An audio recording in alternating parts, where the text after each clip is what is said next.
Hey, so I just wanted to follow up on the video that I put out a few weeks ago, the Micro Cinema Camera, the good, the bad, the ugly. And after a few months of using it, I wanted to give you my overall feedback, my opinion, some of the things that I like about it, and some of the things that I don't like about it, along with the accessories that I tend to use on a daily basis. So the things that I love about it, it is a fantastic camera.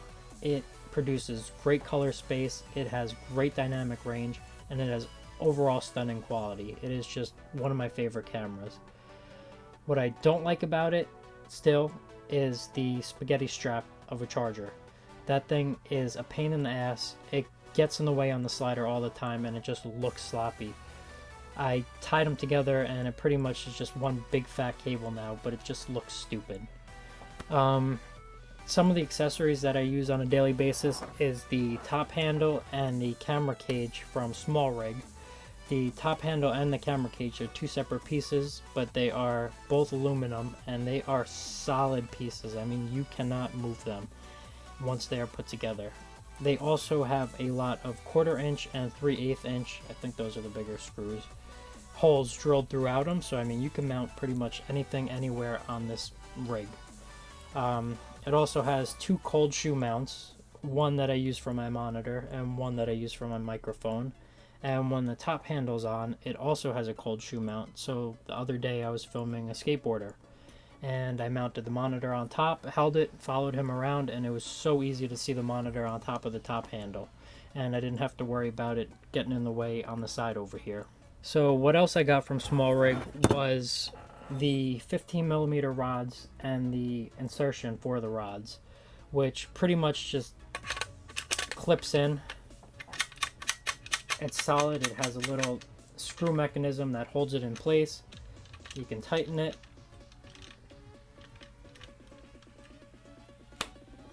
And it doesn't move. It is a solid build. Along with the rods. I mean, you could adjust them. But they've tightened them pretty well. I mean, you can't pull them out. And they're just solid. So, why would you want 15mm rods? One, you could put a matte box on it, slide it on. Two, if you had a follow focus, that would also attach to this. I was going to show you a follow focus, but it broke yesterday, so couldn't use it. You can also attach a set of handles on it, which you could follow people around. I mean, it just looks cool. It's very easy to put on, very easy to take off. And there you go. It just looks like a professional level thing. You could mount it on your shoulder if you wanted to, if you could get your monitor up here somehow. But it just looks professional. It just looks like it's one piece. I mean, the color of the Smallrig is the same exact color as the camera, so it doesn't even look like it's a separate piece. Something that I was worried about before putting this rig together was if my Metabones will fit on it. So after I put it on, it looks like it was made to house the Metabones as well. It doesn't actually house it, but it just lines up perfectly with it. You have enough room for the speed booster, and you could just attach a lens to the end of it. I mean, I wouldn't worry about this dropping, falling, or anything like that. I mean, this is just such a solid build. Overall, this has become my second favorite camera, besides the Red, of course. It has replaced my GH4 that does 60 frames a second, and it has replaced my pocket camera for the dynamic range. This does both and has such a great look.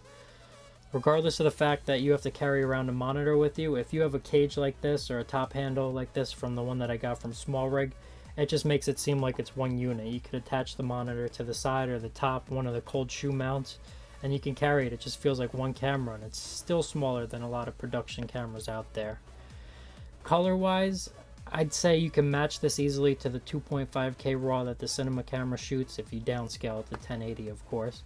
And you could also match it to the Red, which I found fascinating. I mean, it's great. A camera this size, being able to match the colors and the dynamic range of the Red, it's pretty awesome. So overall, I recommend this camera. I recommend this cage and this handle from Smallrig. And if you have any more questions or comments, please feel free to ask me, comment, message, whatever you got to do. I mean, I'll be here.